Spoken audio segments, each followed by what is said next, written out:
Okay, interview number 5 for Rise Above.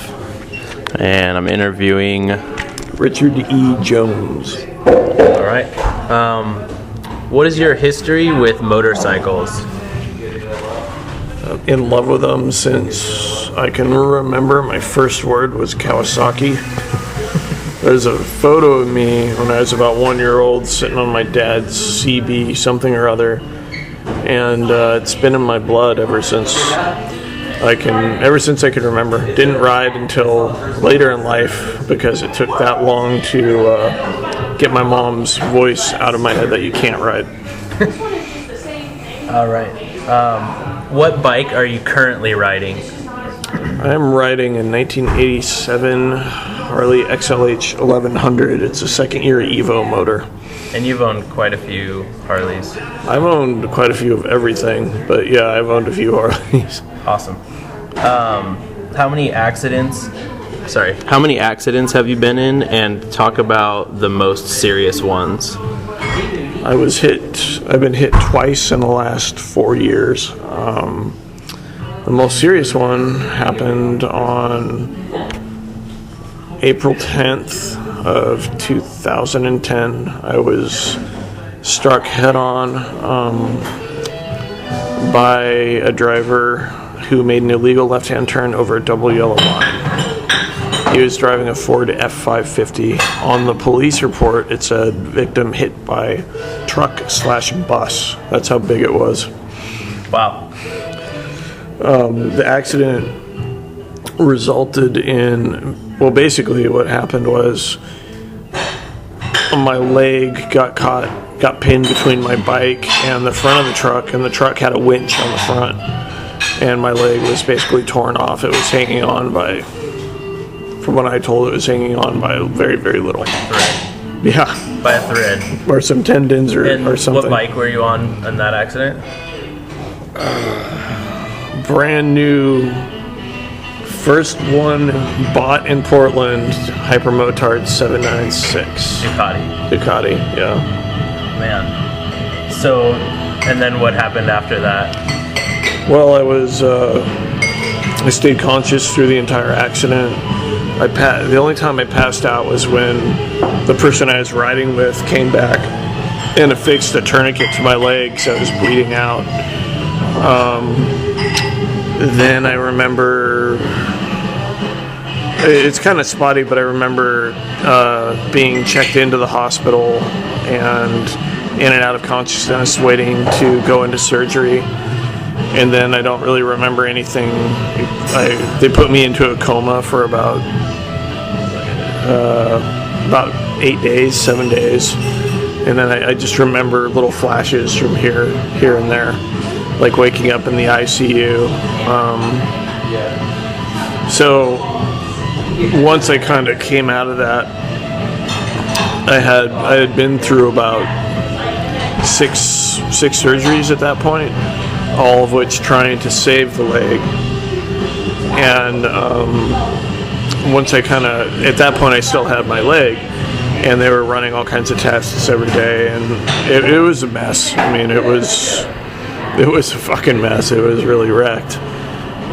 So in that you lost the leg.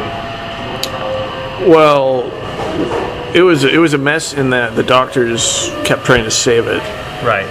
They took a muscle from my left side to use in the reconstruction of my leg. So now I've got limited mobility in my reach from my arm and bending down on my left side. They removed a ton of skin from my upper leg and thigh, as well as a muscle from my upper inner thigh to repair the leg. So it did all this stuff, and they reconstructed this thing that kind of looked like a leg. It was very Frankenstein-esque. And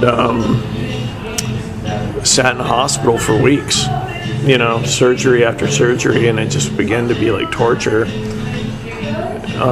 until I made the decision to have it amputated. Okay. So then, fast forwarding from that, you had a second accident after that? Yeah, it was about It was October 2012. I had a green. I did a head check. I was taking a right turn, and some dude blew through an intersection and piled into the back of me. Totaled my bike. Beautiful, beautiful. '06 Dyna Street Bob that had $3,000 worth of suspension work on it. Flew about 42 feet, landed, slid about 20 feet on my face, and ended up under a truck. Again, stayed conscious through the whole thing. By another truck/bus. It was a Ford F-250 this time. So they sent a they sent a smaller truck to kill me when I'm like, why don't you send a semi? Because a Ford F-550 couldn't do the job. Right.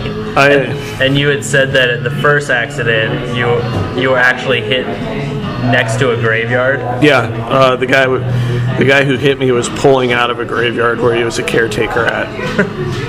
Fitting. Yeah. I'm either too tough or too dumb to die. I'm not sure which one it is. You're still riding. Absolutely. So, I guess list all of the injuries that you have and or are still recovering from those two major accidents. Well, I mean, first and foremost would be a BKA, which is a below knee amputation on my right leg. I have about 18 centimeters below my knee, which I got really lucky. I have limited mobility in my knee due to all the operations and my leg being immobilized for 3 months. I have about 60 degrees of mobility. And just constantly adapting and learning how to live with using a prosthetic. That's been the big one. So now you have a prosthetic and you're riding, and you had the prosthetic when you were hit the second time. Yeah, and it was funny because they didn't even know it was a prosthetic when they put me into the ambulance and took me to the ER. I had to tell them. I actually had to ask him to take it off, which is kind of funny. And the injuries I sustained from the second accident, I fractured 2 ribs, I fractured my pelvis, I compressed some discs in my back. So it was pretty, it was kind of that with a hip fracture that I received earlier. I've kind of been getting back together after that too. But there's a lot of there's the physical stuff that you have to recover from and adapt to, but there's also the harder stuff, which is the mental aspect of it. Right. Like you lose so birth, death, and losing a part of a limb is like the 3 of the most permanent things a human being can face. And it has such insane ramifications on like your body image, your self-confidence, and there's at some point every day I'm back in a wheelchair too. It's just how it is. It's just how it's going to be. So with all that said, what is the hardest part that you've had to deal with as far as recovery? Not having the ability to do certain things that I love, having to change the way that I look at things and do things, But you just gotta, the only thing I know how to do is get up and fight every day. That's just what you do. Were you ever scared to get back on the bike? No, I've never been scared to get back on the bike. Not after either time. I've just always got back on, which is really kind of odd. Again, either too stupid to know better or too tough. I don't know which, but. So, what gear were you wearing, or do you wear? And did you change the amount of gear that you wore after the accidents, or did you just keep when I was hit the first time, I was wearing really nice Langlets, leather, Icon variant, Icon gloves, Puma riding boots, jeans with like thermals on. So you had pretty much full gear. Yeah, full gear. And the second time I was hit, again, I was wearing full gear, another Icon helmet, Icon gloves, jacket with layers underneath. I mean, I suppose that the most important thing that's changed is I'll never ride at 3/4 after sliding about 20 feet on my face in a full face. I would never wear a 3/4 helmet with a bubble shield or, you know, any of these like new retro helmets that are full faces that are classified as 3/4. Right. So wearing full face. I mean, even though you had pretty much full gear, you still, I mean, because of the winch, I mean, that was the main factor. That tore my leg up. I had very little road rash, actually. I was bruised all to hell. Right. But, you know, my secret tip for riding gear is thermal underwear. Seriously, thermal underwear will save your ass. It saved my ass twice. There it is. Thermal underwear will save your ass. Do your friends and family support you riding and continuing to ride? My friends do. My wife deals with it. My immediate family has no idea. My mom's against it, 100%. Mom's against it. But I think everybody understands that it's part of me. It's, you know, after this accident, I've lost the ability to ride bicycles, to skateboard, to, you know, take part in tactical training I used to do. Having limited mobility, you know, it changes the activities you can do. And motorcycle riding it's my thing. It's a thing I have left to do. Right. And moreover, you know, the community and the people involved are just awesome. And it's just cool to be part of. You know, it's the best thing I've ever learned how to do. It's my favorite thing in the world. Cool.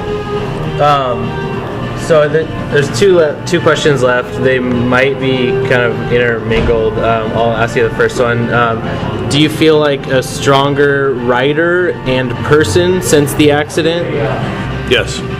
I got back on the bike. I rode harder, longer, safer, faster, learned more. These accidents the accidents are like, well, I guess like in your life, you know, you shouldn't measure your life by your successes or the good times, but by, you know, the bad shit that happens and, you know, the failures you have and how you come back from it. You know, how you rise above quote unquote stuff and where you take it from there. So I definitely feel stronger. Cool. And then how? I guess I don't think I asked you, but how long were you away from riding? The first time it was about a year. So you ride for a year and then you got back on. Yeah, well, I couldn't. It was, you know, healing from the amputation. I was in a wheelchair for 4 months, and then on crutches, and then on a prosthetic. And then the second time was about a year, about 8 months, 9 months. Again, just because I had to heal all the fractures. What has changed about the way that you ride now? You know, I ride my own ride. I'm not the fastest guy out there. I don't want to be the fastest guy out there. I don't ride with a lot of people. I have some people I'll ride with from now and again, but I just go do my own thing, you know? Like, I don't care how long it takes to get there, because motorcycling isn't about A to B, it's about in between A and B. It's a lot more personal to me. It's a lot more personal, for sure. And then you've also, the way that you ride, I guess, also you have limited, I guess, bikes that you can ride because of the range of motion. I used to ride sport bikes and street fighters and cafe racers a lot, and then after my accident I started building choppers and bobbers, because after I had forwards now, choppers and bobbers turned into building club style bikes, which are basically like a Harley equivalent of a cafe bike, you know, blacked out, super fast, stripped down. But, you know, I definitely don't play in traffic. I'm not as young and stupid as I was, and It's easier to just go and have a nice ride if you're not hammering it on a Ducati or or an SV650 or a 919 or something. All right, awesome. Thank you. Thank you.